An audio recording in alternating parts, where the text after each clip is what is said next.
আজকে আমরা জানব এখন যদি আপনারা ই পাসপোর্টের জন্য আবেদন করতে চান তাহলে কি কি কাগজপত্র লাগবে। প্রথমে আপনার প্রয়োজন হবে আপনি যে অনলাইনে আবেদন করেছেন তার সারাংশের একটি প্রিন্ট কপি। 2 নম্বরে প্রয়োজন হবে আপনি যে পেমেন্ট করেছেন সেই পেমেন্টের স্লিপ। 3 নম্বরে প্রয়োজন হবে আপনার শনাক্তকরণের নথি, যেমন আপনার এনআইডি কার্ড বা জাতীয় পরিচয়পত্র অথবা অনলাইন থেকে করা জন্ম সনদ। 4 নম্বরে প্রয়োজন হবে আপনার পূর্বে যদি কোনো পাসপোর্ট থেকে থাকে সেই পাসপোর্টের ইনফরমেশন পেজের ফটোকপি।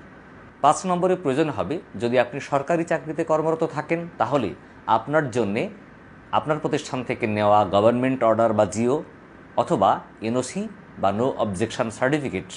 6 নম্বর হচ্ছে যে আপনি যদি ইতিমধ্যেই আপনার চাকরি থেকে অবসর নিয়ে থাকেন তাহলে আপনার অবসর সংক্রান্ত কাগজপত্র। এবং সর্বশেষ প্রয়োজনীয় কাগজপত্র হচ্ছে যে আপনি অনলাইনে যে আবেদন করেছিলেন সেই আবেদনপত্রের কপি